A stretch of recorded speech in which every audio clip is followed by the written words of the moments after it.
السلام علیکم قدرمنو ملګرو. اداکار طارق جمال د جهانگیر خان باره کې میدان ته راغی او ټول حقیقت بیان کو چې هغه رښتیا مړ دی او که خلک دروغ وایي. د هغه د خولې ټول معلومات هم دلته وګورئ.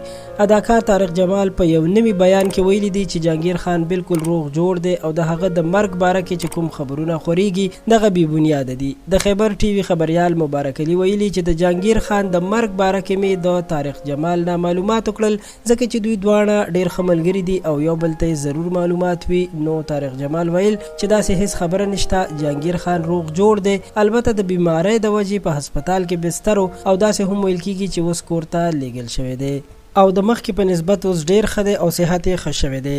جهانگیر خان د زړه د دورې له وجې هسپتال ته لیږل شوی او بیا د هغه د مرګ باره کې خبرونه ډیر زیات خواره شوي وو چې اداکارانو پرې بیا مختلف بیانونه هم وکړل چې اوس د دې خبر تایید هم وشو چې هغه روغ جوړ دی او هیڅ پرې نه دي شوي، ځکه چې که داسې څه خبره وه نو بیا به طارق جمال خامخا حقیقت او تفصیل بیانولو.